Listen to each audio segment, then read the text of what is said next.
Hello everyone, this is Dave from TZR, and you just hit your checkpoint for the week of March 18th, 2017. Stand by for last week's gaming news right now, but before I get into the news, I'd like to note something. Despite their prominence in this week's news, I am not including the news about Colin Moriarty or JonTron in this video because while those two are gaming personalities, the stories around them don't really involve gaming in any way, really. I apologize if you were looking for us to cover these stories, but quite frankly, that isn't really our thing. With that said, first up, popular gaming personality Jim Sterling came under fire this week when he published his review of The Legend of Zelda Breath of the Wild on his website, thejimquisition.com. Jim gave the game a score of 7 out of 10, citing a distaste for the weapon breaking mechanic as a major issue. A 7 is a good score for a game, but is a far cry from the majority of the reviews coming out right now for Breath of the Wild. In response to this, a select group of, and let's be fair, crybabies decided to attack Jim Sterling by trying to dox him along with other harassment. The Zelda crybabies in question, who were angry with Sterling, cited the reason for their anger as being because the Metacritic score for Zelda went from a 98 to a 97 because of his review. What a tragedy. If anyone's wondering why TZR doesn't do number scores, this is one of the many reasons why we don't. People find something else to get angry about. Next up, NetherRealm has announced their newest DC fighting game, Injustice 2, will feature microtransactions that will not affect core gameplay.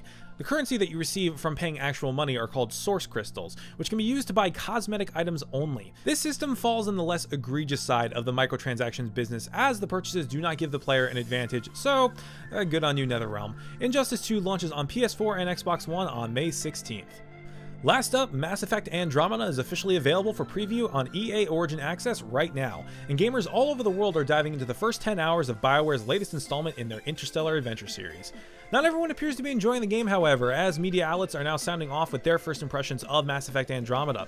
Opinions seem to be pretty mixed, with some sites giving the game positive coverage and other sites panning the game outright. One such website was Rock Paper Shotgun, where author John Walker said, quote, "The first few hours in Andromeda are a gruesome trudge through the most trite bilge of the previous 3 games, smeared out in a setting that's horribly familiar, burdened with some outstandingly awful writing, buried beneath a UI that appears to have been designed to infuriate in every possible way." Man, tell us how you really feel, John. For now, it sounds like there are some divided opinions over this game, and hopefully the rest of the game will prove to be less polarizing when Mass Effect Andromeda fully launches on PS4, Xbox One, and PC on March 21st. Okay, so normally I break this next section into 2 pieces, the TZR podcast plug and the list of new articles on the website that you can read right now, but I'm doing something a bit different this week.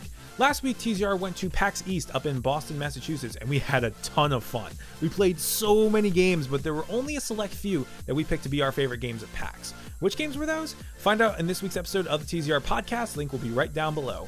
Maybe podcasts aren't your thing though, and you're looking for some articles to read about PAX. We got you covered there too. At the time of writing, there are 23 articles on thezeroreview.com right now detailing different games that we played while at the convention. Finally, I'd like to thank YouTubers and Nintendo superfans CND and Triforce for joining us on this epic adventure and letting members of your community discover us. You guys were super cool, and we all hope we get to see you sometime again in the future. One last housekeeping thing. TZR now has a Discord server. What is Discord? It's basically TeamSpeak with chat rooms, and it's free. Our server address will be down below if you want to join up and talk with the team and other TZR fans. Okay, so that about wraps up for this week. If you like this video, then please give us a like and subscribe to see more content from the TZR team. Thanks for watching, and I will see you next week.